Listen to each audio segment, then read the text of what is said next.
YTN 뉴스라이더, 먼저 어젯밤에 있었던 축구 소식부터 전해드리겠습니다. 우리나라 축구대표팀이 월드컵 2차 예선에서 태국을 물리치고 최종 예선 진출 가능성을 높였습니다. 그렇습니다. 이재성과 손흥민, 박진섭이 릴레이골을 터뜨렸습니다. 주요 경기 장면 이경재 기자가 정리했습니다. 더운 날씨와 높은 습도 탓에 대체로 몸은 무거웠지만 결정적인 기회에서 집중력은 오히려 더 좋았습니다. 차이를 만들어낸 건 역시 이강인과 손흥민이었습니다. 전반 19분, 이강인이 수비진 틈으로 공을 찔러줬고 조규성이 때린 슛을 이재성이 확실하게 마무리했습니다. 선취골 이후에 공격 템포가 떨어지고 태국의 위협적인 슛을 허용했지만 대표팀은 후반 들어 다시 주도권을 가져왔습니다. 후반 9분엔 이강인과 손흥민이 팬들이 원했던 장면을 만들어냈습니다. 이강인의 패스를 손흥민이 수비를 제치고 추가골로 연결했고 두 선수는 뜨겁게 끌어안았습니다. 월드컵 2차 예선 4경기에서 모두 골을 터뜨린 손흥민은 A매치 46호 골을 기록했습니다. 기세가 오른 대표팀은 37분 코너킥 상황에서 김민재의 패스를 받은 박진섭이 A매치 데뷔골을 터뜨리며 승리를 확인했습니다. 황선홍 감독은 주민규에 이어 정우현과 송민규 등을 차례로 교체 투입하며 8경기 만에 무실점 경기를 완성했습니다. 승점 3점을 추가해 10점이 된 우리나라는 최종 예선 진출에 9분 응선을 넘고 남은 2경기에서 부담을 덜었습니다. YTN 이경재입니다. 미국 볼티모어에서 대형 컨테이너 선박이 항만을 가로지르는 다리를 들이받아 교량이 무너지는 사고가 일어났습니다. 당시 밤샘 작업 중이던 인부 8명이 추락해서 수중 구조 작업을 벌이고 있는데 당국은 구체적 사고 원인을 조사하고 있습니다. 류재복 기자의 보도입니다. 커다란 배가 교각을 들이받자마자 다리가 그대로 무너져 내립니다. 길이 2.6km 다리가 무너지는데 20초밖에 걸리지 않았습니다. 새벽 시간 볼티모어 항만을 가로지르는 교량을 컨테이너 선박이 들이받아 생긴 일입니다. My coworker goes, Jay, look, the bridge collapsed. And I was like, you're lying. Stop playing with me. He goes, no, go look. 다리가 무너지면서 인부 8명이 물에 빠졌습니다. 당국은 비상사태를 선포한 뒤 물속 구조 작업을 벌이고 있습니다. 싱가포르 선적 달리호는 컨테이너 4,900개를 싣고 볼티모어 항을 떠나 스리랑카로 갈 예정이었습니다. 충돌로 불이 났지만 곧 진화돼 선원 22명은 무사했습니다. We haven't seen any credible evidence of a terrorist attack. Our administration is working closely with leaders from all levels of government and society to respond to this crisis. 선박은 출항 뒤 동력을 잃어 다리를 들이받은 것으로 추정됩니다. 특히 충돌 직전 조난 신호를 보내 차량 출입이 통제되면서 대형 참사를 모면할 수 있었습니다. YTN 유재복입니다.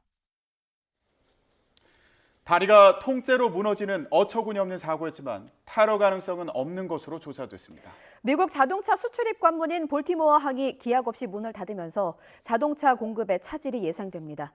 볼티모어 사고 현장에서 권준기 특파원이 보도합니다. 심야 시간 교각을 그대로 들이받은 화물선. 사고 직후 미국 연방수사국 FBI가 투입된 건 테러 가능성을 염두에 뒀기 때문입니다. 조사 결과 의도된 사고는 아닌 것으로 파악됐습니다. 대신 충돌 당시 화물선에 불이 모두 꺼져 있는 점 등으로 미뤄 전력 공급에 문제가 지목됐습니다. We can confirm that the crew notified authorities of a power issue. Yes. And that they had lost power on the ship. Yes. 처음엔 실종자가 20명에 이를 것으로 추정됐지만 미리 조난 신호를 받은 당국이 통행을 차단하면서 다리 위를 지나던 차량은 없었습니다. 하지만 분주한 시간을 피해 한밤중 교각을 수리 중이던 인부 8명은 모두 강에 빠졌습니다. 지금 제 옆에 길이 키브리지로 이어지는 도로입니다. 여기서 불과 500~600m만 더 가면 다리가 끊어지는 구간이 나오고 이 사고를 낸 화물선 위에 실려있는 컨테이너 박스들도 그대로 볼 수 있습니다. 키브리지 붕괴 이후 메릴랜드주 당국은 볼티모어 항 운영을 무기한 중단했습니다. 대서양 관문인 볼티모어 항은 미국 최대 자동차 수출입 기지여서 이번 사고가 미국 내 자동차 공급에도 영향을 미칠 것으로 보입니다. 바이든 대통령은 최대한 빠른 복구를 약속하며 다리를 새로 짓는 비용은 연방정부가 대겠다고 밝혔습니다. I've directed my team to move heaven and earth to reopen the port and rebuild the bridge as soon as humanly possible. 다리가 맥없이 무너지면서 교각의 안전관리도 도마 위에 올랐습니다. 교통당국은 3년 전 키브리지 안전검사에서 상태가 양호했다고 밝혔습니다. 볼티모어 키브리지에서 YTN 권준기입니다.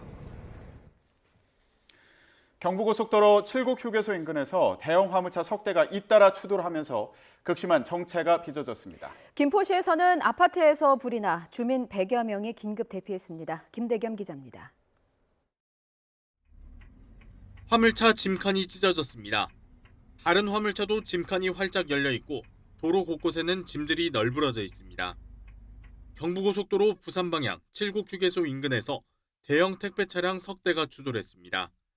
크게 다친 사람은 없었지만 쏟아진 화물을 수습하고 차량을 견인하는 과정에서 3개 차로가 통제되면서 극심한 정체가 빚어졌습니다.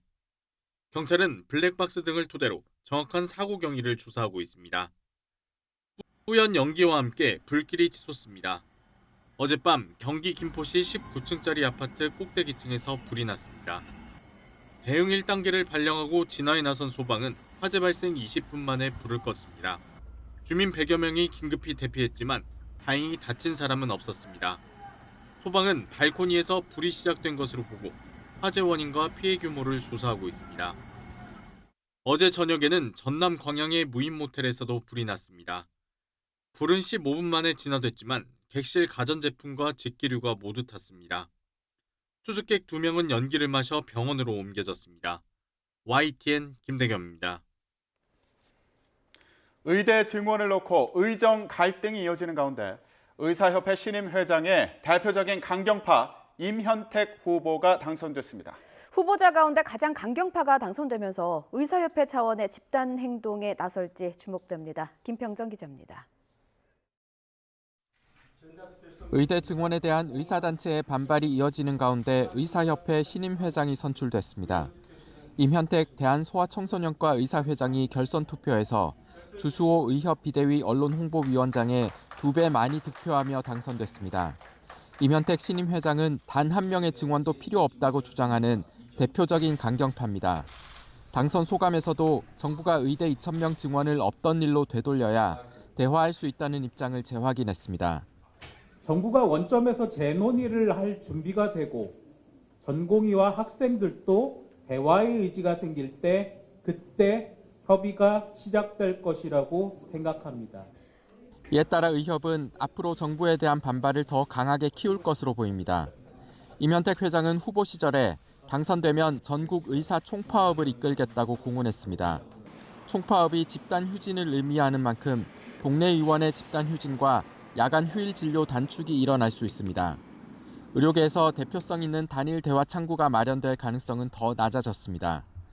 지금도 전공의와 의대 교수, 의사협회의 주장과 생각이 달라 구심점 마련이 안 되고 있는데 의협이 더 강경하게 나가면 중재자 역할에도 무게를 두고 있는 의대 교수와 의견을 모으기가 어려워질 것으로 보입니다. 의료계가 요구하는 2,000명 증원 백지화에 대해 정부는 절대 수용할 수 없다는 입장입니다. 의협의 강경 기조가 더 커지면 사태 해결의 실마리는 더 찾기 어려워질 전망입니다. YTN 김평정입니다. 전공의 면허 정지 처분을 당분간 유예하면서 국면 전환에 나섰던 윤석열 대통령이 2,000명이라는 의대 증원 규모에는 쐐기를 박았습니다.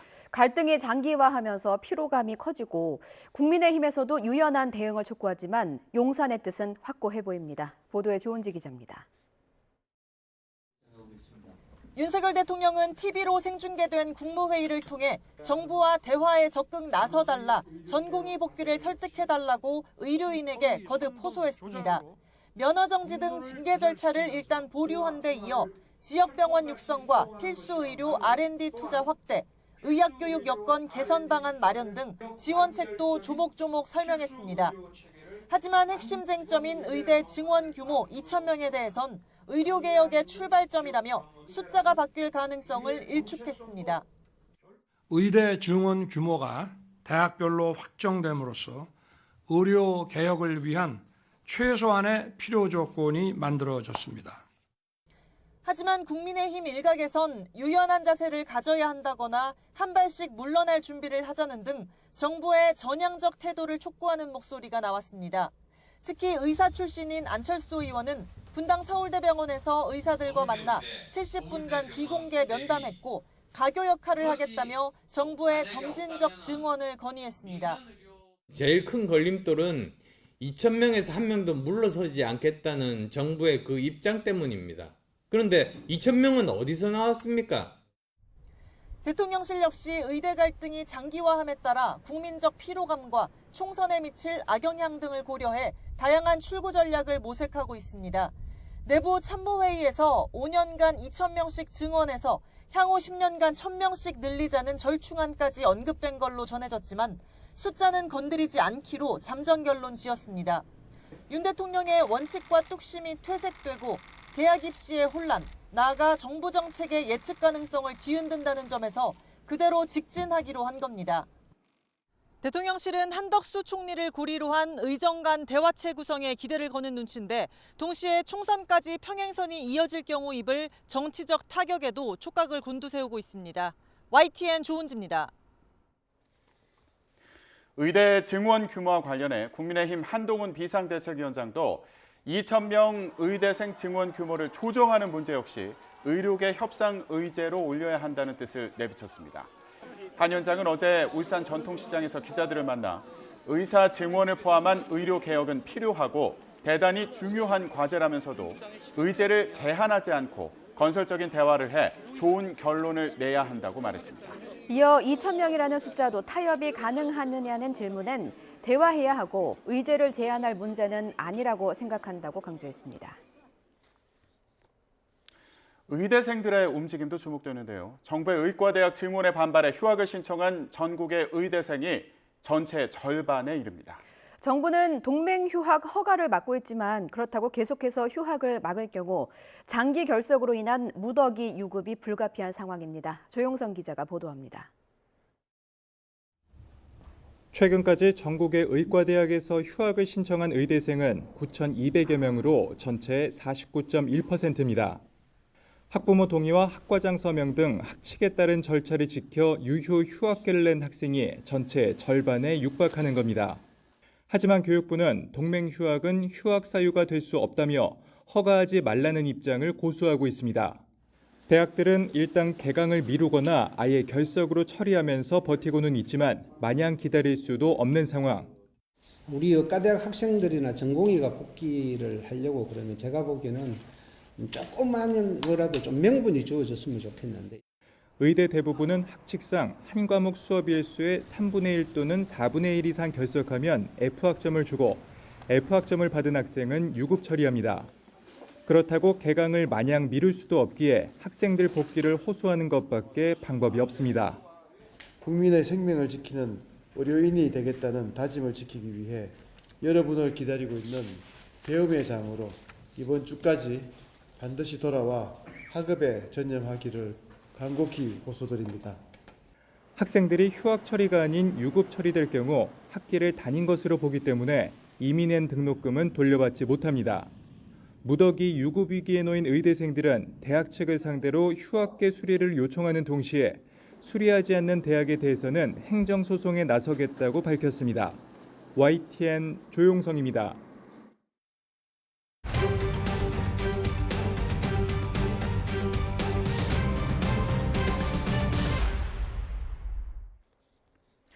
YTN 정기 여론조사로 민심을 읽어보는 시간입니다. 이종섭 주 호주 대사, 황상무 전 대통령실 시민사회 수석을 둘러싼 논란이 다음 달 총선을 앞둔 표심에 영향을 줬는지 알아봤습니다. 중도층 절반가량이 지지 정당을 정하는 데 영향을 줬다고 답했습니다. 안윤학 기자의 보도입니다. 이종섭 주 호주 대사 임명, 황상무 전 대통령실 시민사회 수석 막말 논란이 총선을 앞둔 유권자들 마음에 영향을 줬는지 물었습니다. 엠브레인 퍼블릭에 의뢰해 전국 남녀 1,003명을 조사했는데 영향이 있었다 38%, 없었다 52%, 잘 모르겠다거나 응답하지 않은 유권자는 10%였습니다. 이념 성향별로는 보수는 영향이 없었다는 의견이 67%로 우세했습니다. 하지만 진보는 49%, 중도층은 47%가 영향을 받았다고 답했습니다. 중도 표심이 진보층과 같이 움직이면서 변화가 생겼다고 분석할 수 있는 지점입니다. 귀국 이후 국내에 머무르고 있는 이종섭 대사 거취 문제를 어떻게 생각하는지도 물었습니다. 공수처의 수사 일정에 따라 조사받으면 된다는 유권자는 49%로 윤석열 대통령이 해임하거나 자진 사퇴해야 한다는 37%보다 많았습니다. 정당 지지도는 민주당이 3주 전 조사와 같은 39%, 국민의힘은 2%포인트 빠진 34%였습니다. 조국 혁신당은 이전 조사보다 4%포인트 올라 8%를 기록했습니다. 윤석열 대통령의 국정 운영에 대한 긍정평가는 지난 조사보다 5%포인트 내려간 33%, 부정평가는 60%였습니다. YTN 안윤학입니다. 지역구 선거에서 투표할 정당을 보면 국민의힘 32%, 민주당 43%로 나왔는데요. 특히 경기 인천에서는 국민의힘 28%, 민주당 47%를 기록해 여당 약세가 뚜렷한 것으로 YTN 여론조사 결과 나타났습니다. 비례대표 선거에서 투표할 정당을 물었더니 국민의 미래 28%, 조국혁신당 25%였습니다. 조성호 기자의 보도입니다. 후보자 등록을 마치고 본격적인 선거 국면으로 들어선 가운데 YTN은 여야 거대 정당 가운데 누가 더 공천을 잘했는지 물었습니다. 민주당이 더 잘했다 33%, 국민의힘이 더 잘했다는 29%였습니다. 양당이 비슷하다는 의견은 31%였습니다. 보수층에서는 국민의힘이 더 잘했다는 유권자가 65%, 진보층은 민주당이 더 잘했다 60%였는데 중도층은 두 정당이 비슷하다 42%, 민주당이 더 잘했다 35%로 나타났습니다. 다음 달 10일 총선에서 어느 정당의 지역구 후보에게 투표할지 물었습니다. 민주당은 지난 조사보다 4%포인트 오른 43%, 국민의힘은 3%포인트 낮아진 32%였습니다. 특히 서울에서 국민의힘 34%, 민주당 43%, 경기 인천에서 국민의힘 28%, 민주당 47%로 여당 약세가 뚜렷했습니다. 비례대표 선거에서 투표할 정당은 국민의미래 28%, 더불어민주연합 20%였습니다. 조국혁신당이 3주 전 조사 때보다 10%포인트 올라 25% 득표할 걸로 예상됐습니다. 조국혁신당을 찍겠다고 한 유권자 53%는 지지하는 비례정당이 한 달 전과는 다르다고 답했습니다. 조국혁신당의 등장이 표심에 영향을 줬다는 분석이 가능한 대목입니다. 지금 지지하는 후보와 정당을 계속 지지할지 알아봤더니 비례대표의 경우 국민의미래, 조국혁신당 지지자들은 확고한 입장이었지만 민주연합 지지자들은 상대적으로 표심이 바뀔 가능성을 내비쳤습니다. 차기 대선 후보 적합도는 이재명 대표가 33%, 한동훈 비대위원장이 21%였습니다. YTN은 엠브레인 퍼블릭에 의뢰해 지난 24일부터 이틀 동안 전화 면접 방식으로 전국 유권자 1,003명을 조사했습니다. 응답률은 13.9%, 표본 오차는 95% 신뢰 수준에 플러스 마이너스 3.1%포인트, 전체 질문지를 포함한 자세한 내용은 중앙선거 여론조사 심의위원회 홈페이지를 참조하면 됩니다. YTN 조성호입니다.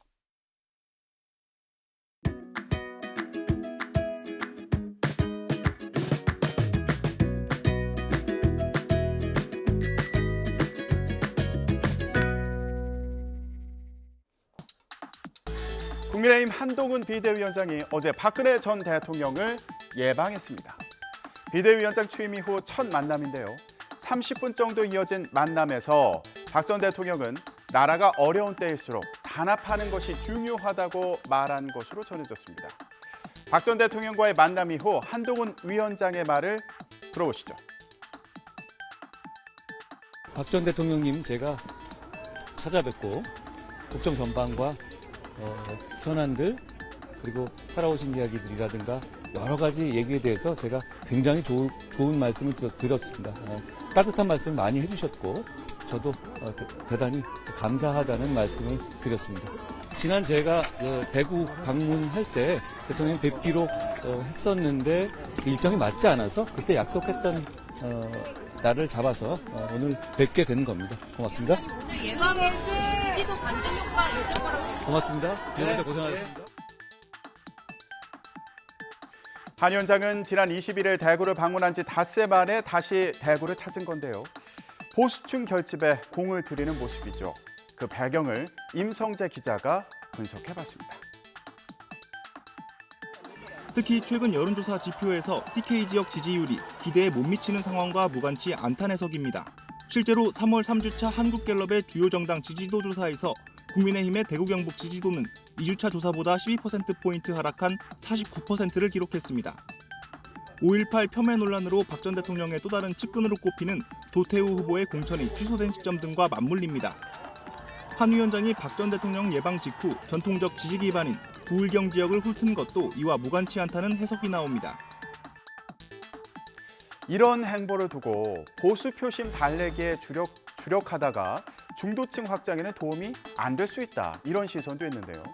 오늘은 인천과 수원을 찾아서 수도권 표심 잡기에 나섭니다. 한 위원장의 말을 들어보시죠.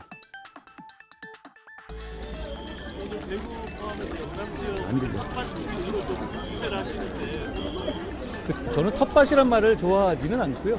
전국이 격전지라고 생각합니다. 전국에서 시민들을 만나서 저희의 약속과 결의를 보여드릴 필요가 있다고 생각합니다. 그리고 여기 제가 오는 곳들이 여러 가지 이 쟁점들이라든가 저희가 설명드리고 시민들을 만나야 필요성이 충분히 있는 지역이다라고 생각합니다. 더불어민주당 이재명 대표는 어제 대장동 재판에 출석했습니다. 앞서 이 대표는 총선 일정을 이유로 재판에 연달아 불참했다가 재판부로부터 강제 소환할 수 있다는 경고를 받기도 했죠. 이 대표는 어제 재판에 출석하면서 이렇게 말하면서 검찰에 화살을 돌렸습니다. 직접 들어보시죠. 자, 재판 문제는 법원이 문제가 아니라 검찰이 문제입니다. 이 재판은 제가 없어도 되는 재판입니다. 왜냐하면 유동규의 검찰 신문이 끝났고 피고인 이재명의 반대 신문이 끝나고 지금은 정진상 피고인의 반대 신문을 하는 시기라서 저는 가서 하루 종일 남 재판을 구경하는 입장입니다. 제가 참석하지 않아도 재판은 진행될 수 있고 재판이 전혀 지연되지 않습니다. 그런데 검찰이 굳이 이재명이 있어야 된다고 우기기 때문에 지금 이런 상황이 발생한 겁니다. 이 대표는 재판정에서도 이런 입장을 보였다고 하는데요. 김다현 기자가 전해드립니다. 재판에서도 직접 발언 기회를 얻어 자신이 없어도 진행엔 아무런 지장이 없다고 불만을 표출했습니다. 재판부는 그러나 이 대표의 정치 일정을 고려해 기일을 조정하면 분명 특혜 논란이 생긴다며 요구를 받아들이지 않았습니다. 일정 준수를 강요하는 건 아니지만 불출석할 경우 구인장을 발부하겠다고 거듭 경고했습니다. 다만 재판은 증인으로 나온 유동규 전 성남도시개발공사 기획본부장이 코로나 확진에 따라 건강이 나빠져 조기 종결됐습니다. 이 대표는 재판이 끝나자마자 서울 격전지 가운데 한 곳인 동작을 등 한강벨트 지원에 나섰습니다. 동작구는 자신의 모교인 중앙대가 있는 곳이기도 한데요. 이곳에서의 발언을 직접 들어보시죠. 법대 건물을 4년 다닌 82학번 이재명입니다. 이런 나라 방치하면 여러분이 아무리 열심히 공부하고 아무리 실력을 키워도 일할 수 있는 기회 자체, 일자리 자체가 줄어듭니다. 여러분, 정치는 내 삶과 무관한 정치꾼 몇몇이 모여서 쑥덕쑥덕 하는 것이라고 생각할지 모르겠지만 여러분의 삶 자체를 결정하는 것이 바로 정치입니다. 이재명 대표는 총선 전까지 선거 전날을 포함해 3차례 재판이 예정돼 있는데요. 선거에 미칠 영향이 있을지 주목됩니다. 지금까지 전국 브리핑이었습니다.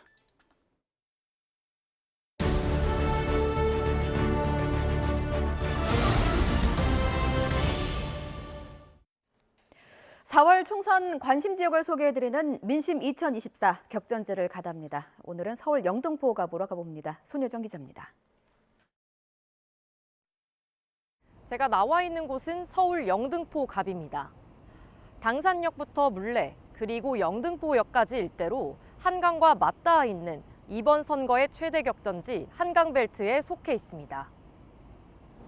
1인 가구부터 대단지 아파트까지 유권자층도 다양한데 현역 김영주 의원이 민주당을 탈당해 국민의힘으로 당적을 옮기면서 선거 구도에도 변수가 생겼습니다. 김 의원의 빈자리를 대신해 민주당에선 영등포 구청장을 지낸 최현일 후보가 나섰습니다. 구청장 시절 영등포역 일대를 재정비한 것과 주민들과의 소통 능력을 자신의 강점으로 꼽습니다. 민주당이었기 때문에 지지하고 있으니까 민주당 후보니까. 선거 때만 나오는 게 아니라 구석구석 다니는, 열심히 다니는 겸손한 정치인이 되겠습니다. 하위 의원 평가에 반발해 민주당을 떠난 김영주 후보는 이제 파란색이 아닌 붉은 옷을 입었습니다. 4선 가운데 비례대표를 제외하고 이곳에서 내리 3선을 하며 쌓인 지역 인지도가 무기인데 반려견 놀이터와 같은 생활 맞춤형 공약으로 승부수를 던졌습니다. 네, 이렇게 걸으시니까 운동하니까 좋네. 네, 그래. 네, 당 바꿔서도 찍어주세요. 그럼. 네, 네, 감사합니다. 진짜 보수를 내세운 개혁신당 허은하 후보도 전략 공천을 받아 선거 전에 뛰어들었습니다. 거대 양당에 실망한 민심의 틈새를 노려 새로운 선택지를 제시하겠다는 포부입니다. 이준석이 만든 당에서 나온 거예요. 저는 영등포에 출마를 했습니다. 네, 젊은 정당, 개혁신당 허은하. 영등포갑 유권자는 지난 19대 총선부터 3번 연속 민주당의 손을 들어줬지만 그전 2차례는 보수정당 후보가 승리했습니다. 보수와 진보가 승패를 주고받는 스윙 선거구인 겁니다. 지난 대통령 선거와 지방선거에서는 국민의힘이 민주당을 앞질렀습니다. 특정 당세보단 인물론과 선거구도가 당락을 결정했다고 분석할 수 있습니다. 특히 영등포갑은 준공업지역 규제 등으로 다른 한강벨트 지역과 비교해 상대적으로 낙후됐다는 평가를 받습니다. 이 지역을 관통하는 영등포역 지상철도입니다. 땅 위에 있는 철도를 중심으로 북쪽은 개발이 진행되고 있지만 철도 남쪽은 비교적 개발이 더뎌지고 있는 상황입니다. 후보들이 당의 지원 사격을 받아 지역 수건 사업인 도시 정비 사업과 철도 지하화를 1호 공약으로 내세우며 정책 경쟁에 나선 이유입니다. 구도심 영등포를 발전시키겠다는 비전이었는데 그러한 성과와 비전을 가지고 이제 중앙 정치에서 영등포역이 서울역보다 먼저 개통을 했습니다. 지하화가 되면 학교도 들어올 수 있고 공원도 들어올 수 있고 주거 환경이 달라지고. 허은하 후보는 20, 30대 젊은 층을 겨냥한 주거 공약도 제시하며 차별화를 꾀했습니다. 주거 부분과 그리고 경제적인 부분과 문화적인 부분에 대한 고민을 했습니다. 스타벅스 가지 않아도, 그러니까 별다방 가지 않아도 그 안에서 모든 것을 이뤄낼 수 있는 그러한 곳을 만들고 싶다. 현역 의원의 당적 변경과 지역 재개발 이슈, 대안을 자처한 신당까지 변수가 맞물리면서 유권자들의 마음도 엇갈리고 있습니다. 그 사선을 민주당에서 하셨는데 박차고 나간 점이 상당히 안 좋게 보고 있습니다. 자기를 키워준 민주당을 배신한 것밖에 생각이 안 들기 때문에. 사선이야. 나라 잘 살기 위해서는 오케이야. 나 영등포 39에 살았는데. 새로운 당이 나와야 될 때가 된 것 같기도 했고 이런 시도 같은 건 되게 괜찮다고 생각해요. 국민들이 판단하시는 거니까. 3파전이 갈수록 치열해지는 가운데 오는 4월 10일 서울 영등포갑 유권자들의 선택에 이목이 쏠리고 있습니다. YTN 손유정입니다. 네, 국민의힘 한동훈 비상대책위원장이 내일부터 시작되는 공식 선거운동을 앞두고 기자회견을 엽니다. 이번 총선에 임하는 각오를 밝히고 또 일부 핵심 공약들을 직접 설명하면서 지지를 호소할 것으로 보이는데요. 현장으로 가보겠습니다. 네, 지금 이 시각 국민의힘 중앙 당사의 모습을 보고 계십니다. 잠시 후면 한동훈 비상대책위원장이 이 자리에 서서 이번 총선에 임하는 각오에 대해서 밝힐 예정인데요. 내일부터, 그러니까 내일 0시부터 이번 총선의 공식 선거운동이 시작됩니다. 자, 그러면 앞으로 13일 동안 열전이 펼쳐지게 되는데요. 이를 앞두고 한동훈 비상대책위원장이 기자회견을 열고 이번 총선에 임하는 각오를 밝힐 예정입니다. 한동훈 비대위원장은 어제 닷새 만에 대구를 다시 찾아서 박근혜 전 대통령을 예방했죠. 이 자리에서 박근혜 전 대통령은 단합을 강조한 것으로 전해졌습니다. 한 위원장은 이어서 부울경 지역에 지원에 나섰는데요. 이런 행보를 두고 텃밭 다지기, 보수층 표심 잡기다 이런 분석이 나오기도 했습니다.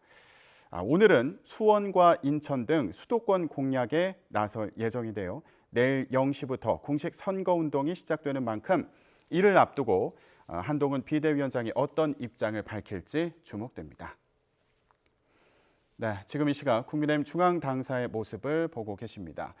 자, 내일부터 13일 동안 공식 선거운동이 진행되면서 후보들 사이에 치열한 격전이 펼쳐질 것으로 보이는데요. 이 선거 전에 임하는 한동훈 비대위원장의 각오를 듣기 위해서 지금 기자들도 기다리고 있는 현장의 모습을 함께 보고 계십니다. 한 위원장은 오늘 기자회견에서 선거에 임하는 각오뿐만 아니라 핵심 공약 등을 직접 설명할 것으로 보입니다. 자, 한 위원장, 어제 박근혜 전 대통령을 예방하고 부울경 등 낙동강 벨트에서 지원 유세를 벌였고요. 오늘은 다시 수도권 표심 공략에 나설 예정입니다. 인천과 수원에서 후보 지원에 나설 예정입니다. 애초 오늘 아침에 인천 계양에서 출근 인사를 계획했다가 기자회견으로 일정을 변경했습니다. 네, 지금 중앙당사의 모습 보고 계신데요. 지금 기자들의 움직임을 보니 한동훈 비대위원장이 모습을 드러냈습니다. 네, 이번 총선에 임하는 각오, 한 위원장의 기자회견 내용을 직접 들어보시죠. 안녕하십니까? 시작할까요? 국회에 완전한 세종시 이전으로 여의도 정치를 종식하고 국회의사당을 서울의 새로운 랜드마크로 시민들께 돌려드리고 여의도와 그 주변 등 서울의 개발 제한을 풀어서 서울의 개발을 적극적으로 추진하겠습니다. 국민의힘은 분절된 국회가 아닌 완전한 국회를 세종으로 이전해서 세종을 정치 행정의 수도로 완성하고 기존의 국회 공간은 문화, 금융의 중심으로 바꿔서 동료 시민들께 돌려드릴 것을 약속드립니다. 작년 10월 국회 세종의사당 규칙안이 통과되어서 전체 17개 상임위원회 중에서 12개와 예산정책처, 입법조사처를 세종시로 옮기는 것이 결정됐습니다. 그렇게 되면 약 10만 평 부지의 여의도 국회의사당에는 국회의장실, 국회 본회의장 등 일부만 남게 되는 겁니다. 이 부지는 다 쓰면서요. 지금의 계획대로 하면 세종시에서 국회 상임위원회를 마치고 본회의의 표결을 위해서 서울로 이동해야 하고 상임위, 상호의 유기적 협력도 어려워지며 부처의 장차관이나 공무원들도 서울과 세종을 더 자주 왔다 갔다 해야 하는 등 입법, 행정의 비효율이 커지게 됩니다. 저희가 약속드리는 국회의 완전한 세종 이전은 전부 다 세종으로 이전하자는 겁니다. 이미 세종의 부지는 준비되어 있고 공사도 예정되어 있습니다. 완전한 국회의 세종 이전은 행정 비효율의 해소, 국가 균형 발전의 촉진, 지역 경제 활성화라는 세 마리 토끼를 잡고 세종시를 미국의 워싱턴 DC처럼 진정한 정치 행정의 수도로 완성되게 할 것이라고 확신합니다. 서울은 개별 규제 개혁으로 금융, 문화 중심의 메가시티가 되도록 적극 개발할 겁니다. 여의도 국회의사당과 그 부지는 서울 시민의 의견을 충분히 듣고 서울시와 협의하여 서울의 새로운 랜드마크로 만들겠습니다. 예를 들어서 여의도 국회의사당 건물은 그 역사적 상징성을 감안하여 원형을 유지하면서 프랑스의 오르세 미술관이나 영국의 테이트 모던 같은 세계적인 전시 공간으로 만들어 시민들이 마음껏 활용할 수 있을 것입니다. 한강과 여의도 공원을 연계하면서 공연장, 교육시설, 체육시설을 포함한 복합문화공간으로 탈바꿈할 수 있을 것입니다. 서울 어디서든 쉽게 와서 활용할 수 있는 진정한 문화와 휴식 공간을 탄생하게 되는 것입니다. 서울 국회 부근, 특히 서여의도는 국회에서 반대하고 국회 경관을 해친다는 이유 등으로 거의 반세기 동안 75m 고도 제한에 묶여 있었습니다. 국회를 세종시로 완전히 옮기고 이런 권위주의 규제를 모두 풀어서 재개발을 통한 금융인프라를 구축하겠습니다. 서울시도 국회 주변의 고도 제한을 지속적으로 요청한 바 있었습니다. 결국 문제는 국회가 여기 있기 때문에 고도 제한이 풀릴 수 없었고 서울 시민들의 재산권이 제한되어 온 것입니다.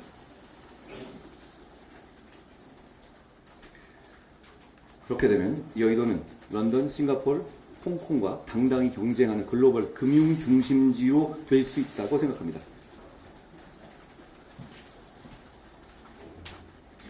여의도뿐이 아니라 여의도와 인접한 마포, 영등포, 동작, 양천, 용산 등에서도 연쇄적으로 불필요한 규제를 과감하게 풀어서 함께 적극적으로 개발할 것입니다. 결국 국회의 세종시 완전 이전이 서울의 개발의 신호탄이 될 수 있을 것이라고 저희는 기대합니다. 국민의힘은 완전한 국회의 세종 이전과 함께 국회에 대한 뿌리 깊은 불신을 만들어낸 여의도 정치 문화를 청산하고 동료 시민과 함께하는 신뢰와 대화의 정치를 복원하겠습니다. 그것만을 생각하고 정치를 하겠습니다. 그런 차원에서 저희는 국회 세종시 완전 이전을 말씀드린 것입니다. 저는 당에 온 직후부터 이런 식의 여의도 정치를 개혁해야 한다라고 생각했습니다. 앞서 저희가 제안했던 부채법 특금 보기, 금고형 이상 확정 시 세비 완납, 당의 귀책으로 인한 재보궐선거시 무공천, 국회의원의 정수 축소, 출판 기념회를 통한 정치자금의 수수 금지, 국회의원 세비를 중위소득으로 낮추는 것, 그리고 유죄 확정 시에 비례대표 승계 금지 등의 정치개혁도 그런 생각의 일환이었습니다. 이 중 일부는 상당수 실천되고 있다는 점을 저희가 반복해서 말씀드린 바 있습니다. 저희가 지금까지 말씀드린 내용들은 여의도의 정치문법에 막혀서 한 번도 실천된 적이 없었던 것들입니다. 국민의힘은 이런 정치개혁의 상징적인 완성으로서 여의도 정치의 끝, 여의도 국회의 완전한 이전을 약속합니다. 4월 10일은 여의도 정치를 끝내는 날, 미래 정치를 시작하는 날이 될 것입니다. 고맙습니다.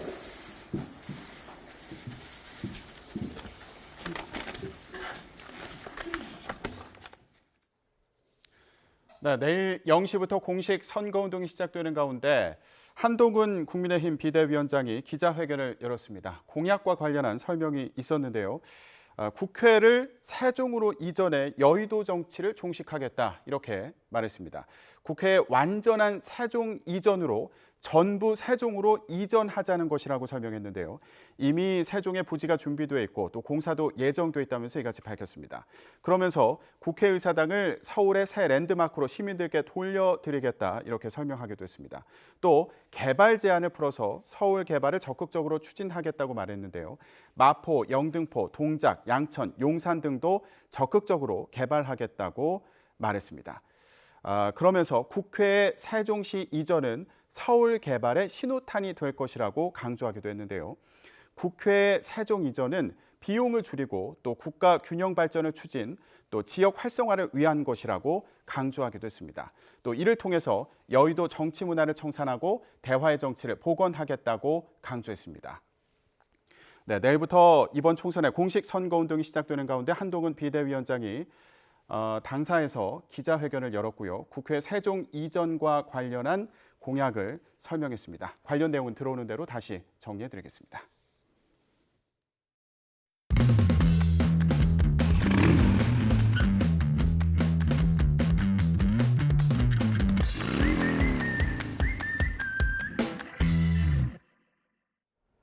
YTN 뉴스라이더 함께하고 계십니다. 비가 내리던 어제 아침 경기도 성남시 도심에 타조 한 마리가 나타났습니다.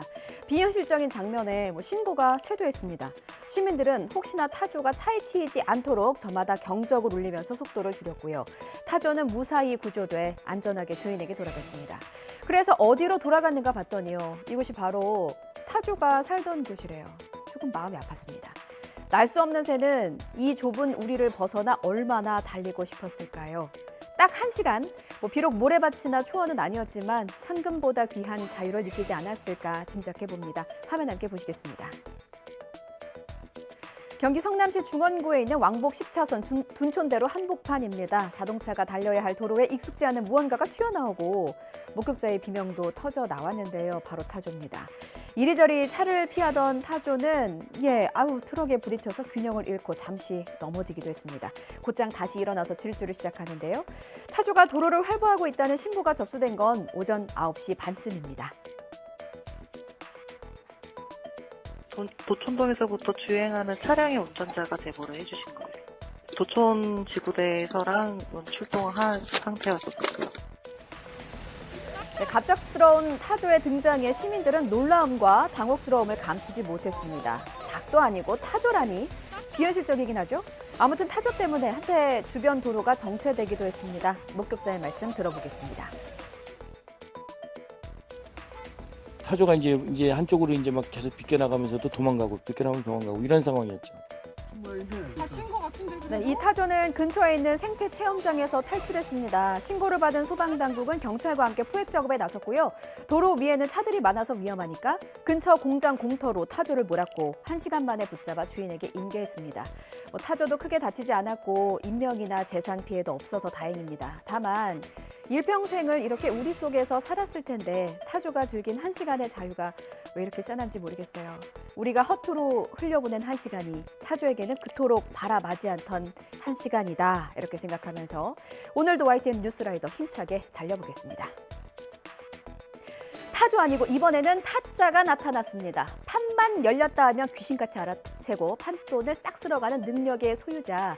이 사람의 직업은 치과의사입니다. 치아 고치면서 돈 버시는 줄 알았더니 사람 속여서 돈 버셨더라고요. 특수 렌즈까지 동원해서 사기 행각을 벌였다는데 피해 금액이 자그마치 7억 원이라고 피해자들은 주장하고 있습니다. 설마 치과 의사가? 처음에는 의심조차 못했다고 합니다. 그런데 이 치과 의사는 지금도 평소처럼 사람들의 치아를 고치고 있습니다. 사기 도박 의혹에 대한 입장을 묻는 취재진의 질문에는 일방적인 주장이라면서 답을 하지 않았습니다. 윤웅선 기자입니다. 카드와 현금이 탁자 위에 널브러져 있습니다. 도박판이 벌어지고 있는 현장입니다. 갑자기 한 남성 주위로 사람들이 모여들더니 속임수를 썼는지 추궁하기 시작합니다. 너무하잖아. 자, 내가 돈 좀 땄다고. 해봐. 여기 렌즈 있습니다. 뭘 렌즈가 있어? 네, 봐봐. 여기 하나 나왔습니다. 강하게 부인하던 남성. 그런데 눈에서 검붉은 렌즈가 나옵니다. 카드에 대해서도 검증에 들어갑니다. 이거 하트요. 봐봐, 맞나? 맞네. 맞지? 지인이 미리 준비한 특수안경으로 살펴보니 카드 뒷면에 표시가 훤히 드러나 어떤 카드인지 쉽게 알 수 있습니다. 이 사람은 10번 하면 9번을 타요. 그 사람이 원하는 대로 카드가 다 맞아가는 거죠. 어느 누구도 거기 있는 사람 중에 한 명이라도 의심을 못했죠. 지위도 있고 하니까. 자기 뭐 주식 해갖고 한 5억 있는데 오늘 뭐 500만 원 손해 받고 그냥 그 사람은 막 1, 2천만 원은 그냥 재미로 이렇게 생각하는 줄 알았지. 의사니까 아무래도 얘가 공부를 많이 해서 똑똑한가? 어떻게 이렇게 잘하지? 이런 생각을 했죠. 이들은 A씨가 이렇게 2021년 초부터 1년여 동안 쓸어간 돈이 최소 7억 원에 달한다고 주장합니다. 피해자 일부가 A씨를 사기도박 혐의로 경찰에 고소했고 현재는 검찰로 송치돼 특정경제범죄 가중처벌법상 사기 혐의로 수사가 진행 중입니다. 사기도박으로 거액을 따다 적발되면 3년 이상의 징역형에 처할 수 있습니다. 하지만 수사가 2년 가까이 길어지면서 A씨는 평소처럼 치과를 운영하고 있습니다. 취재진은 입장을 묻기 위해 A씨를 찾아갔지만 상대편의 일방적인 주장이라며 답을 피했습니다. 지난 월요일 대법원에서는 양형위원회가 열렸습니다. 사회적으로 큰 공분을 사고 있는 스토킹 범죄라든지 국가 경쟁력을 통째로 팔아넘기는 거나 다름없는 기술 유출이라든지 마약 범죄에 대해서 새로운 양형 기준을 제시하기 위해서입니다. 간단히 정리하면 스토킹 범죄에 대해서는 최대 징역 5년을, 또 국가 핵심 기술을 팔아넘기면 최대 징역 18년을, 미성년자에게 마약을 팔면 최대 무기징역을 내릴 수 있도록 했습니다. 새 양형 기준은 7월 1일 이후 재판에 넘겨진 사건부터 적용되는데요. 각 사항별로 자세한 기준을 설명드리겠습니다. 홍민기 기자입니다.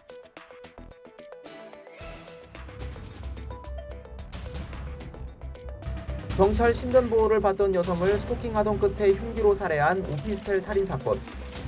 여성 연구원을 스토킹하다가 지하철역 화장실에서 살해한 이른바 신당역 사건. 2021년 10월 스토킹 처벌법이 시행된 이후에도 잔혹한 스토킹 범죄가 끊이지 않는 건 솜방망이 처벌 때문이란 지적이 거세게 일기 시작했습니다. 법정형은 최대 징역 5년이지만 판사가 실무적으로 참고할 수 있는 양형 기준이 없어 판결이 들쭉날쭉하고 터무니없이 감형되는 경우도 있다는 겁니다. 이에 스토킹 처벌법 도입 2년여 만에 구체적인 양형 기준이 새롭게 마련됐습니다. 먼저 불특정 다수를 오랜 기간 스토킹하거나 범행을 사전에 치밀하게 준비했다면 형이 가중됩니다. 피해자가 스토킹을 피해 이사 혹은 이직하거나 정신적 고통에 시달리는 등 심각한 피해를 준 경우도 마찬가지입니다. 가해자가 실질적으로 피해를 회복한 점이 인정되면 형이 감경될 수 있지만 피해자 동의 없는 기습공탁은 받아들여지지 않습니다.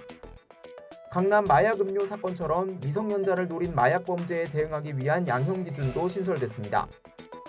미성년자에게 영리 목적으로 마약을 팔거나 제공하면 최대 무기징역까지 선고할 수 있고 학교 근처 등 보호가 필요한 장소에서 범행을 저질렀다면 형량은 더 무거워질 수 있습니다. 걸려도 남는 장사란 말이 나올 정도였던 기술 유출 범죄에 대해선 국가 핵심 기술을 유출할 경우 최대 징역 18년에 처하도록 기준이 강화됩니다. 판사들이 양형 기준을 반드시 지켜야 하는 건 아니지만 이를 벗어난 선고를 하려면 합리적 사유를 판결문에 기록해야 합니다. 주차 공간이 협소하면 경사진 곳을 깎아서 주차장을 만드는 곳들도 많은데요. 제주에서 경사지에서 미끄러지는 차를 온몸으로 막다가 30대 운전자가 목숨을 잃은 사고가 있었습니다.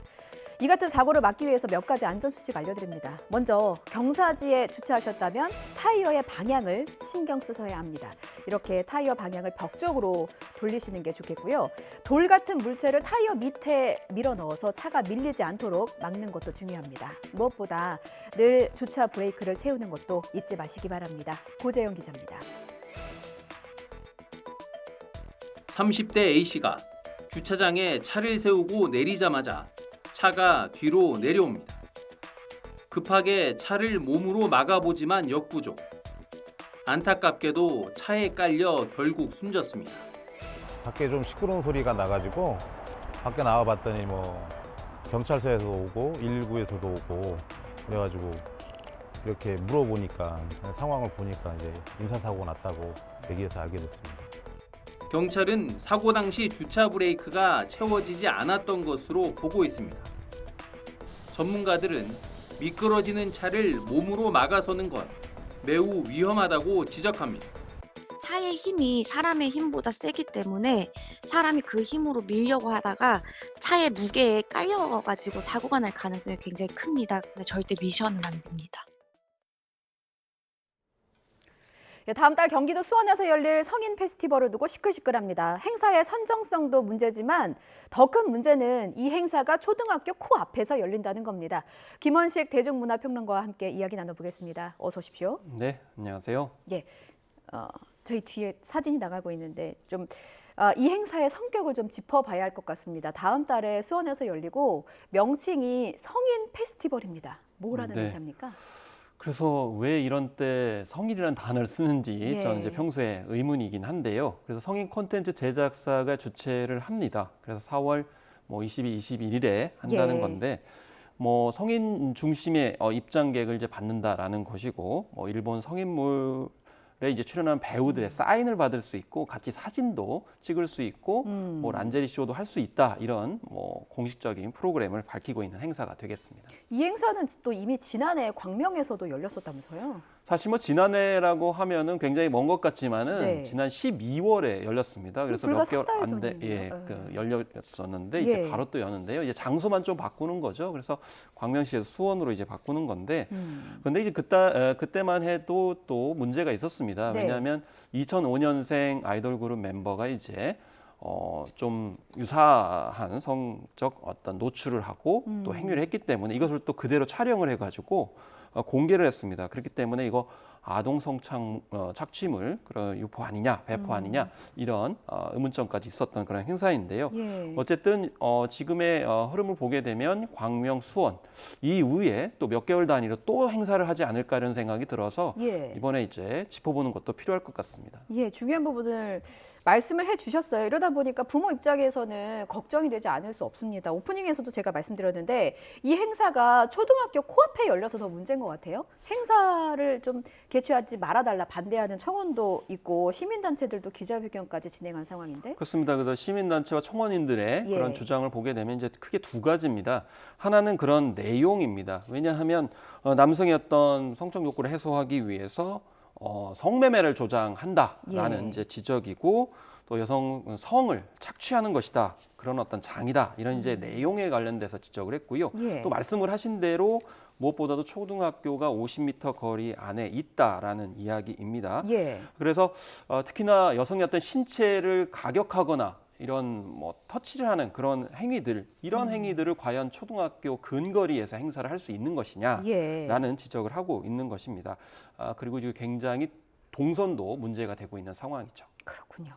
성매매 문화를 조장한다, 성착취 논란을 불러일으킬 수 있다. 여러 우려가 나오니까 일부 누리꾼들 사이에서는 이제 반박의 의견도 나옵니다. 배우도 그렇고 관람객도 그렇고 강제로 참석하는 거 아니다. 그러니까 내돈내산이다라는 말인데 뭐가 문제냐 이런 지적이에요. 그렇습니다. 이 주장을 좀 요약을 해보면은 예. 여기에 이제 참여를 하는 여성들을 보면 되게 이제 성인물을 찍는 배우들이고 그 예. 배우들이 자발적으로 참여를 한 것이다. 이런 자의성을 강조하고 있고 예.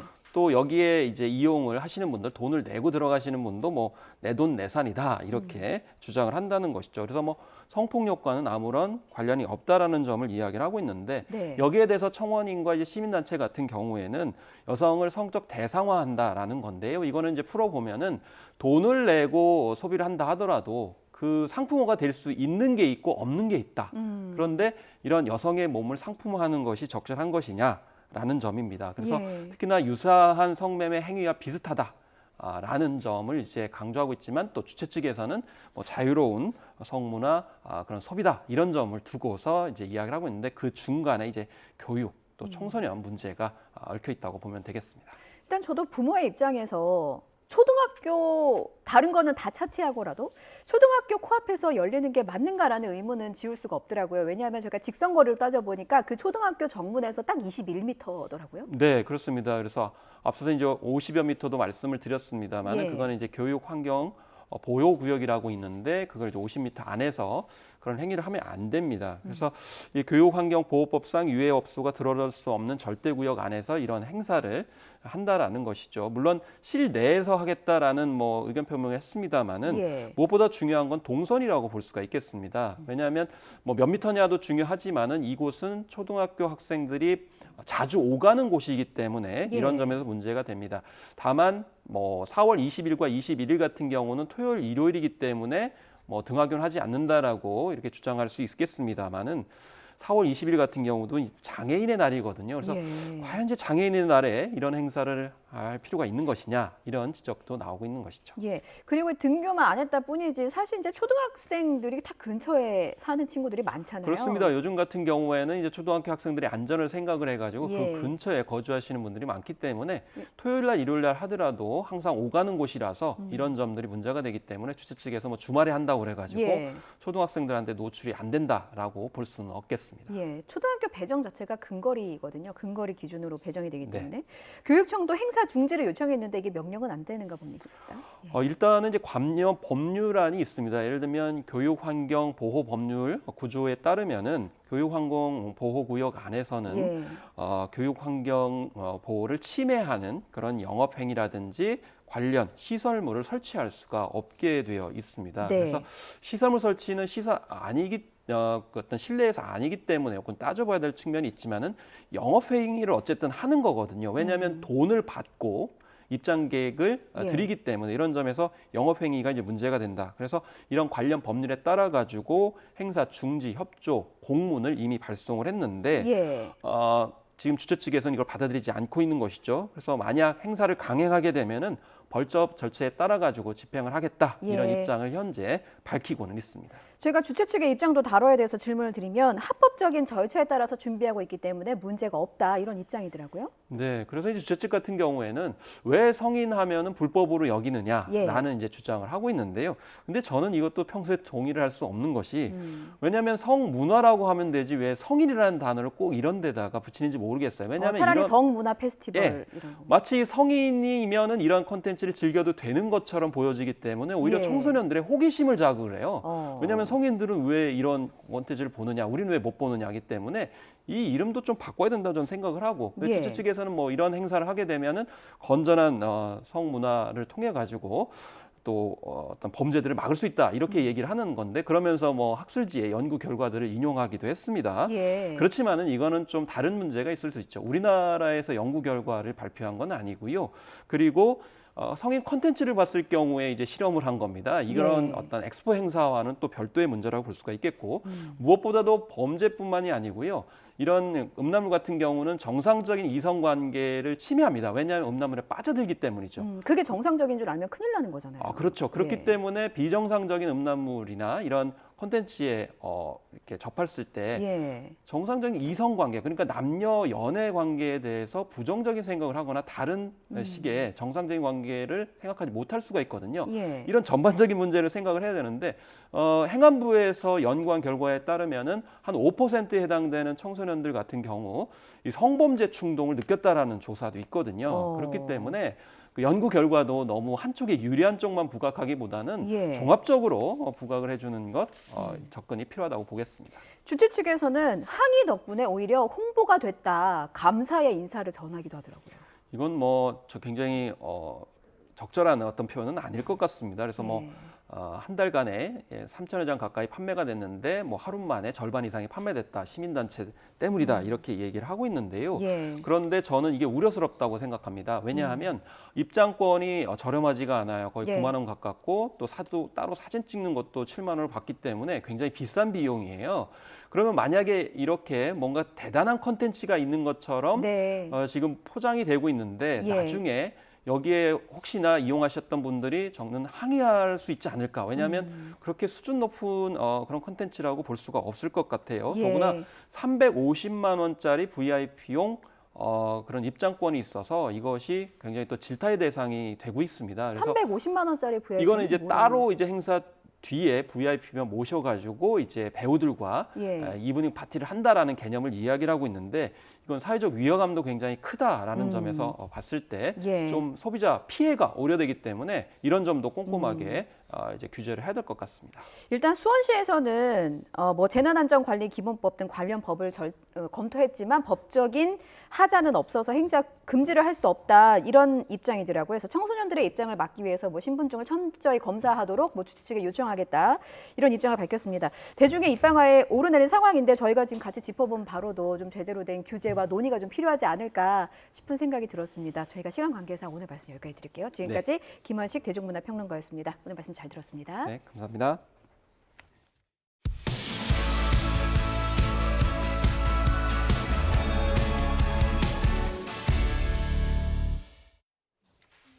네, 의대 증원 문제를 두고 의정 간의 갈등이 이어지는 가운데 중앙재난안전대책본부 회의가 시작됐습니다. 현장으로 가보겠습니다. 전공의들의 병원 이탈로 시작된 의료계의 집단 행동이 길어지고 있습니다. 정부는 항암 치료를 받아야 하는 환자, 골수 검사가 필요한 백혈병, 혈액암 환자 등 조속한 치료가 필요한 환자분들과 그 가족분들의 불안과 피해를 무겁게 받아들이고 있습니다. 정부는 무엇보다 국민의 생명과 건강을 최우선에 두고 범정부적으로 모든 가용 자원을 총동원하여 중증 환자와 응급 환자 중심의 비상 진료 체계에 공백이 발생하지 않도록 최선을 다하겠습니다. 이를 위해 현장의 의료진 지원을 위한 예비비 1,285억 원과 건보재정 1,882억 원을 투입하였고 상급 종합병원은 중증 환자와 응급 환자 중심으로 운영될 수 있도록 의료 체계를 개선하고 있습니다. 정부는 의료개혁 4대 과제를 추진하고 있으며 27년 만에 확대하는 의대 정원 확대는 의료 정상화를 시작하는 필요 조건입니다. 지금 대한민국이 처한 필수 의료와 지역 의료의 위기는 의료 현장의 의사들께서 더욱더 잘 알고 계실 것입니다. 지방 의료기관에서는 의사를 구하기가 어렵고 지방의 환자들이 병원까지 가는 길은 너무도 먼 상황입니다. 인구 1000명당 의사 수가 OECD 평균은 3.7명인데 우리나라 17개 시도 중 서울을 제외한 16개의 시도에서 인구 1000명당 의사 수는 1.93명에 불과합니다. OECD 평균의 절반인 1.85명보다 적은 시도가 무려 10개나 되는 상황입니다. 고령화 추세에 따라 세계 각국은 의과대학 입학 정원을 꾸준히 늘려왔습니다. 미국은 지난 20년간 입학 정원을 7,000명 늘렸고 프랑스는 6,150명, 일본은 1,759명을 늘렸습니다. 대한민국도 27년 만에 의대 정원을 늘려서 절대적으로 부족한 의사 수를 늦게라도 확충하려는 것입니다. 위기에 처한 지역 의료를 살리는 것은 의료 서비스의 지역 간 격차를 해소하여 국민이 전국 어디서나 제때에 제대로 치료를 받을 수 있는 살기 좋은 나라를 만들기 위한 것입니다. 이를 위해 확대하는 의대 정원 2,000명의 82%인 1,639명을 비수도권 지역 의대에 집중 배치하여 지역의 필수 의료 부족 문제를 해결하려고 합니다. 지역의 의대생들이 지역 의료기관에서 수련받고 지역에서 일할 수 있도록 지원 체계를 함께 강화해 나갈 계획입니다. 계약형 지역 필수 의사 제도를 도입하고 장학금, 수련 비용, 지원과 함께 정주 여건도 개선해서 경쟁력 있는 지역 의료 인력을 확충하겠습니다. 이와 함께 2027년까지 국립대의 의대 교수 1,000명의 증원도 차질 없이 추진하겠습니다. 국립대병원이 지역 필수 의료의 중추 역할을 수행할 수 있도록 육성하고 지역 종합병원도 집중적으로 지원해서 지역 완결적 필수 의료 체계를 반드시 구축하겠습니다. 어제 관계부처가 모여서 의대 교육 지원 TF 2차 회의를 개최했습니다. 의대 증원에 필요한 교육 여건을 마련하기 위해 대학별로 교원 증원, 교육시설, 실습시설, 기자재 확충 등 8개 분야에 대한 대학별 수요 조사를 어제부터 시작을 했습니다.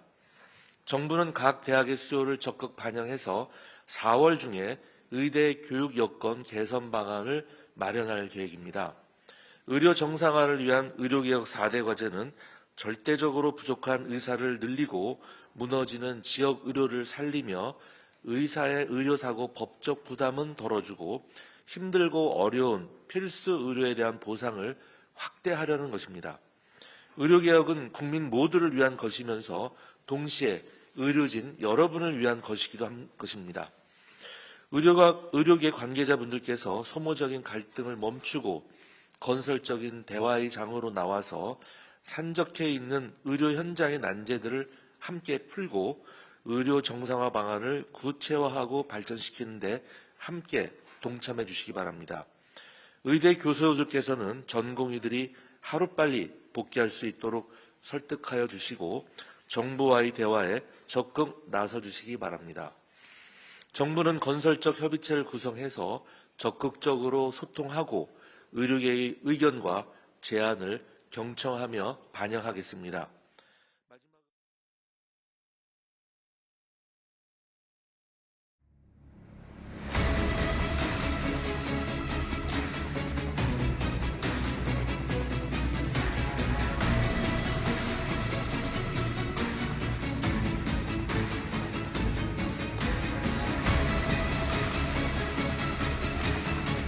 분노해요 이 이야기만 하고 그다음부터 계속 울어서 많은 이야기를 나눴다기보다는 손준호 선수는 계속 울고 저는 고생했다고 괜찮다고 이제 다 괜찮다고.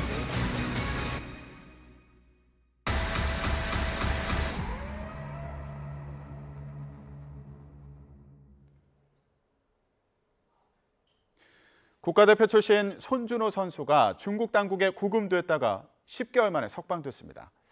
손준호 선수 근황은 어떤지, 그리고 어젯밤 태국전 승리 소식도 전해졌죠. 자세히 짚어보는 시간 마련했습니다. 장원구 스포츠 칼럼니스트와 함께합니다. 안녕하세요. 예, 안녕하세요. 네. 네. 자, 먼저 손준호 선수 얘기부터 해보겠습니다. 네. 한국 땅을 다시 밟았는데 네. 어제 SNS 통해서 첫 심경을 전했습니다. 예, 뭐라고 했습니까? 참 가슴이 좀 안타까운 생각이 들었는데 그걸 보고 자기 인스타그램에 달 찍은 사진 탁 올려놓고 이제 돌아왔다 그러면서 자기 심경을 표현을 했는데요. 예. 야, 정말 우리나라도 아니고 그 중국에서 10개월 가량 구금이 돼서 얼마나 마음고생이 심했겠습니까? 그러나 하여튼 천만다행으로 우리 고국의 품으로 무사히 돌아와서 정말 기쁩니다. 네. 예. 저렇게 달 사진을 올리면서 심경을 밝혔군요. 예. 인사가 많이 늦었습니다. 무사히 돌아와서 가족들과 편안한 시간을 보내면서 편안한 평범한 일상을 누릴 수 있어서 감사함을 느끼고 있다. 예, 이런 내용으로 올렸습니다. 자, 손준호 선수 지금 건강 상태는 어떤지, 어떤 상태인지 이것도 궁금한데요. 그래서 지금 많은 사람들이 손준호 선수가 구금된 상황에 많이 그 건강이 해치지 않았을까 걱정을 했는데 얘기를 들어보면 건강은 이상이 없다고 합니다. 일단은 그래요? 체중이 그 선수 프로 생활할 정상적으로 할 때 73kg였는데 똑같다고 합니다. 그럼 그래서 그 안에 있으면서도 어떤 음식 조절을 하고 운동도 꾸준히 하고 마음적으로 좀 이게 다스리면서 이 건강 유지는 잘 해왔다고 그래서 다행입니다. 네. 예, 언제든지 다시 뛸 수 있다 그렇죠. 이런 생각으로 관리를 한 것 같군요. 네네. 예, 자 그러면 중국 내에서 재판 절차는 마무리가 된 거죠? 네, 그래서 일단은 두 가지 혐의를 받았었는데요. 승부 조작. 그다음에 뇌물 수수. 그런데 일단은 승부 조작은 전혀 손준호 선수도 부인할 뿐만 아니라 승부 조작 혐의가 있었다면 중국 사법 당국에서 그걸 풀어줬겠습니까? 전혀 아닌 것 같고 뇌물 수수 이 부분도 좀 더 밝혀져야 되겠습니다만 제가 보기에는 이 풀려난 걸로 봐서는 그것도 큰 문제는 없는 것으로 이렇게 봐집니다. 네. 예, 지금까지 알려진 내용을 바탕으로 추정해 볼 때 이런 상황이다. 그렇죠. 이 정도 지금 설명하실 수 있는 그런 상황인 것으로 보이고요. 자, 그러면 손준호 선수 구금까지 불러온 그 배경에 중국 축구계 비리가 있다고 하는데 어떤 사건이 있었나요? 중국에서? 맨 처음에 이제 그 카타르 월드컵 예선에서 중국이 처참하게 져가지고 탈락을 했거든요. 근데 그 와중에 문제가 있었던 상황에 중국 축구 대표 선수 4명이 뒷돈을 주고 대표로 뽑혔다. 이런 얘기를 했고 그래서 이제 중국이 발칵 뒤집혔고 수사에 나섰고 정말 이게 중국 축구가 좀 문제가 많다는 게 알려졌지만 이 정도로 썩었는지 몰랐는데 감독도 축구 대표팀 감독도 축구계 고위 인사한테 뇌물을 뭐 5억씩 뇌물을 줘가지고 그 자리를 얻었다. 뭐 그런 얘기도 나왔고요. 그래서 이제 맨 처음에는 그 손준호 선수 이제 그 손준호 선수가 원래 작년에 이제 그 한국에 귀국하려고 하는데 비행기 그 출국 수속을 하고 비행기 트랩에 오르기 직전에 체포가 돼가지고 구금이 됐었어요. 근데 그때만 해도 맨 처음에는 이제 단순히 참고인 그 승부 조작에 대한 참고인 조사라고 했는데 이게 잡아놓고서 이제 구금을 하다가 뭐 이제 이상하게 뭐 이거 이런저런 조사를 해보고 안 나오니까 뭐 뇌물죄가 있는 거 아니야 이런 식으로 해가지고 지지를 끌면서 10개월이 있었던 거거든요. 근데 이 중국 축구가 그 뇌물 사건이 한두 번도 아니고요. 이 중국 축구가 어느 정도로 만연히 그 안 좋은 일이 있냐면은 그 뇌물로 선수가 출전을 하기도 하고요. 구단 고위 인사의 지인이라는 이유로 정말 그 인터넷에 도는 사진 보면 체중이 100kg가 훨씬 넘어 보이는 선수가 코너킥 차려는 그런 사진이 있는 게 있어요. 그게 알고 봤더니 그 구단주 아들이라고 하더라고요. 그러니까 그런 식으로 이 중국은 뇌물이 만연해 있고 승부 조작에 만연한 그런 축구계의 비리가 터졌는데 어떻게 보면 손준호 선수는 좀 억울하게 그 당한 측면이 있다. 왜냐하면 산둥 루넌 그 구단이 그런 그 비리 쪽에 연루돼 있는데 괜히 손준호 선수도 좀 같이 억울하게 그 엮여 들어간 게 아닌가 지금 이렇게 보고 있습니다. 자, 중국에서 축구계 비리가 논란이 되고 있는데 이와 관련해서 전해지고 있는 그런 상황에 대해서도 설명을 좀 해주셨고요. 자, 그럼 손준호 선수 뭐 1년 정도 지금 선수 활동을 못한 거잖아요. 뛰지 못한 그런 상황인데 자, 그라운드로 돌아올까요? 일단은요. 지금은 마음 추스리는 게 가장 중요하죠. 그래서 이제 그 오자마자 가족들이 있는 부산으로 갔거든요. 그래서 지금 심리 치료도 하고 있고 몸은 계속해서 그 운동을 했기 때문에 그 신체적으로는 문제가 없지만 지금 심리 치료가 지금 시급하거든요. 왜냐하면은 뭐 그 어제 들어오면서 그 모 축구 해설위원에게 전화 걸어서 뭐 울음을 터뜨렸다는 그런 얘기도 있었고 그래서 일단은 심리 치료가 가장 중요하고 이제 어느 정도 마음을 추스린 다음에 지금 산둥 구단과는 계약이 해지가 됐고 원래 그 전 소속 구단인 전북현대가 소유권을 있기 때문에 뭐 선수와 에이전트 그다음에 구단 간에 얘기를 해서 일단은 그 어느 정도 출전할 수 있는 정신 상태가 된다면 좀 그때 좀 생각을 해봐야 될 것 같습니다. 그 뭐 전북현대로 갈지 이런 부분도 좀 그거는 이제 얘기를 해봐야 될 것 같습니다. 그렇군요. 자, 그러면 축구 선수로서의 손준호 선수 역량과 잠재력을 평가한다면 어떻습니까? 대단하죠. 굉장히 그러니까 중앙 미드필더로서 굉장히 그 기대를 모으는 선수였어요. 그래서 작년 3월에도 원래 대표팀에 뽑혔다가 이제 그 중국 공안에 잡혀가지고 뛰지를 못했는데 2014년에 데뷔를 했고 2020년 K리그 MVP 그러니까 최우수 선수 출신입니다. 수비력도 좋고 또 패스력도 갖춘 아주 그 중앙 미드필더로서 국가대표에서 소중히 쓰일 수 있는 그런 자원이라고 생각합니다. 그렇군요. 자, 우리 축구 대표팀 태국에 머물고 있는데 이 석방 소식이 전해지지 않았습니까? 어떤 반응이 나왔나요? 요번에 그 태국에 간 선수 중에 17명이 작년에 손준호 선수가 그 중국에 구금되기 직전에 대표팀 뽑혔을 때 있던 멤버가 17명이 겹칩니다. 그래서 뭐 손흥민 그리고 또 손흥민 또 이재성, 김진수 이 선수들과 함께 1992년생 동갑이에요. 그래서 특히 좀 친하게 지내거든요. 그래서 이 동료들이 다 한마디씩 했죠. 반갑다, 보고 싶었다, 친구야, 빨리 와라, 뭐 여러 가지 그 응원 메시지도 보내고. 그래서 뭐 손준호 선수도 마음적으로 좀 위로를 받지 않았을까 이렇게 생각이 듭니다. 4차전 승리 이후에 또 손준호 선수 언급을 했다고 하더라고요. 손흥민 선수도 이제 기다렸다 그 선수를 빨리 추스리고 그라운드에서 봤으면 좋겠다고 이렇게 기대를 나타냈죠. 그렇군요. 손흥민 선수 얘기를 해주셨는데 손준호 선수 구금 당시에 응원 메시지를 내기도 했다고 들었는데 어떤 메시지를 냈던 거예요?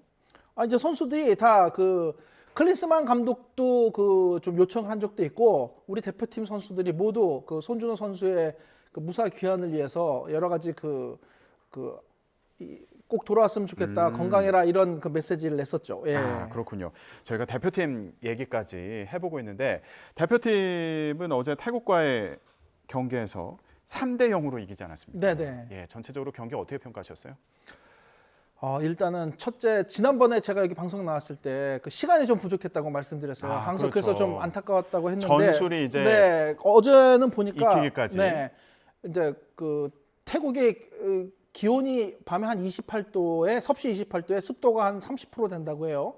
굉장히 덥죠. 근데 한국은 추운 데서 갔기 때문에 그 고통이 더 심했을 텐데 그래서 황선홍 감독이 전략적으로 잘 짠 게 뭐냐면 일단 수비할 때 너무 지나치게 압박을 많이 하진 않고 뒤에 그 블록을 형성을 하고 지역 방어를 하면서 필요할 때만 효율적으로 압박을 했습니다. 그리고 태국이 역습이 강하기 때문에 역습에 여러 차례 당했잖아요. 1차전 때. 그래서 예. 역습에 대한 대비를 철저히 했고요. 공격적인 측면에서는 일단은 손흥민 선수를 왼쪽 측면으로 내보내고 그다음에 아시안컵 멤버였던 조규성 선수를 최전방에 내세웠습니다. 예. 그리고 공격도 그 태국이 라인을 뒤로 밀었을 때는 무리하지 않고 짧게 그 기회를 보면서 패스 공격을 했고요. 또 이제 태국이 이제 한 골 뒤지면서 앞으로 나오니까 또 그때는 또 긴 패스를 또 때리면서 역습을 하고. 그래서 그러한 것들은 사실은 적어도 대표팀 감독이나 프로팀 감독이라면 다 아는 전술인데 21일에는 그게 선수들의 손발이 좀 안 맞은 측면이 있었어요. 근데 어제는 선수들이 시간도 좀 지났고 황선홍 감독이 컨디션 조절도 선수들 잘 시켰고 해서 예. 어제는 황 감독이 공격 전술과 수비 전술에서 의도했던 대로 좀 잘 됐다고 생각을 하고 또 하나는 예. 효율적인 경기를 했어요. 21일에는 우리가 볼 점유율을 무려 80%나 가져갔거든요. 예. 근데 어제는 우리 대표팀 점유율이 60%였어요. 우리가 보통 동남아 팀하고 할 때는 보통 70%, 75%가 넘는데 어제는 볼 소유를 한 60% 정도 했거든요. 체력을 소진하지 않고 체력 그 관리를 잘 하면서 효율적으로 필요할 때만 힘을 쏟는 그런 관리를 잘 했기 때문에 예. 어제는 하여튼 그 황선홍 감독이 의도했던 전술이 대부분 맞아 떨어졌다. 그래서 좋은 결과를 낸 것 같습니다. 네. 그렇군요. 선수들 사이에 손발이 잘 맞았다. 네네. 이렇게도 말씀해 주셨는데 손흥민 선수와 이강인 선수는 어떻게 보셨습니까? 일단 그 둘이 합작골을 만들었죠.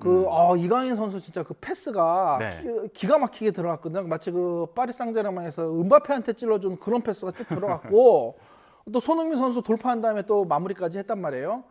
근데 이제 제가 기뻤던 것은 그 손흥민 선수 골 난 다음에 이강인 선수가 달려가서 이렇게 와락 껴안는 장면이 있었어요. 네. 그래서 그리고 그 손흥민 선수 화난 미소가 카메라에 잡혔는데 예. 이로써 그래도 우리 대한민국 대표팀에서 가장 중요한 선수 2명이 이제 잘 호흡을 맞추겠구나 하고 안심을 했습니다. 예. 네. 자, 그렇게 두 선수가 와락 껴안는 모습을 보고 많은 축구 팬분들도 이제 불화설은 끝났구나 이렇게 또 생각하셨을 것 같아요. 사실은 그 전에 끝났는데 제가 지금 와서 하는 말씀을 드리지만 이강인 선수 귀국할 때 아니 무슨 뭐 사과 여러 번 했는데 또 거기다가 뭐 대국민 사과를 그걸 시킵니까? 좀 그거는 좀 아닌 거였죠. 예. 예, 또 그렇게 보셨군요. 예. 알겠습니다. 자, 저희가 손흥민 선수와 이강인 선수 얘기도 해봤는데 어제 경기에서 또 눈에 띈 선수 누가 있었습니까? 일단은 그 이재성 선수가 활동폭이 상당히 넓었어요. 공격과 수비에 다 가담을 해주면서 열심히 잘 뛰어줬고, 그리고 이제 그 어제 그 수비형 미드필더로 나왔었던 그 박진섭 선수 이제 데뷔골도 터뜨렸거든요. 그러게요. 네, 근데 그 수비형 미드필더에서 그 수비진 앞에서 그 상대 공격을 미리 잘 차단을 하고 또 큰 실수 없이 그 후방에서 아주 그 좋은 활약을 펼쳤다고 이렇게 생각을 합니다. 그래서 앞으로도 그 포지션에서 박진섭 선수의 그 활약이 좀 더 기대가 되는 상황입니다. 예. 네. 자, 그러면은 최종 예선 진출 가능성은 얼마나 높아진 겁니까? 100%는 아니지만 거의 한 99%라고 보시면 되죠. 그래요? 네, 근데 그 3승 1무기 때문에 제가 보기에는 거의 확정이 된 거로 보고요. 이제 그리고 1위도 거의 확정을 지었다고 보시면 되겠습니다. 네. 예. 자, 저희가 저번 경기 이후에 이제 출연하셨을 때 네. 피파 랭킹 얘기했잖아요. 네네네. 예. 그럼 이제 피파 랭킹 어떻게 되는 겁니까? 그 피파 랭킹은 원래 4월 4일 날 발표를 하거든요. 4월 4일 날 발표를 하는데 이제 이게 피파 랭킹 계산하는 시스템이 있어요. 거기서 돌려보니까 지난번 21일 경기 끝나고서 우리가 호주보다 한 칸 밑에 있었거든요. 예. 근데 어제 경기 결과로 다시 호주를 역전해서 우리가 한 칸 위로 올라갔어요. 근데 이제 그럼 문제는 뭐냐면 이제 6월 달에 2경기가 열려요. 예. 6월 달에 이제 최종 예선 2경기, 우리도 2경기 치르고 호주도 2경기 치르는데 그 경기에서 우리도 2경기 다 이기고 호주도 2경기 다 이기면 우리가 호주보다 한 칸 위에서 아마 시드 배정을 받을 수 있을 것 같은데 만에 하나 그러지 않아야 되겠지만 1무승부라도 해서 삐끗하면 잘못하다 역전이 될 수가 있어요. 아, 그래요. 예, 그러면 피곤해지기 때문에 예. 우리 대표팀은 이제 남은 그 싱가포르 중국전을 무조건 이기는 쪽으로 계산을 해야 될 겁니다. 네, 알겠습니다. 앞으로 진행될 경기도 또 응원하면서 열심히 지켜보도록 하겠습니다. 오늘 말씀 여기까지 듣겠습니다. 장원구 스포츠 칼럼니스트였습니다. 고맙습니다. 네, 감사합니다. 오늘은 봄 기온이 한층 더 짙어지겠습니다. 낮 동안 맑고 포근해서 바깥 활동하기 좋겠는데요. 하지만 오늘도 일교차가 10도 안팎으로 크게 벌어져서 옷차림에는 주의가 필요하겠습니다. 오늘 서울의 아침 기온은 4.4도로 다소 쌀쌀했지만 한낮에는 16도 선까지 크게 오르는 등 완연한 봄 날씨를 보이겠습니다. 오늘은 전국적으로 하늘에 구름만 간간히 지나겠습니다. 다만 오전까지 일부 내륙에는 짙은 안개가 남아있는 곳이 있어서 주의 운전이 필요하겠습니다. 안개는 기온이 오르면서 점차 사라지겠고 오늘 서울 낮 기온은 16도, 광주 19도 등으로 어제보다 또 예년보다 높겠습니다. 내일은 전국에 또다시 비 소식이 있습니다. 비가 내려도 기온은 떨어지지 않겠고요. 모레부터는 다시 맑고 포근한 봄 날씨가 이어질 전망입니다. 오늘까지 동해안과 제주도 해안가를 중심으로는 너울성 파도까지 높게 일겠는데요. 해안가 접근을 자제하는 등 안전사고에 주의하셔야겠습니다. 지금까지 YTN 신미림입니다. 오늘 뉴스라이더는 여기서 마치겠습니다. 저희는 내일 뵙겠습니다. 고맙습니다.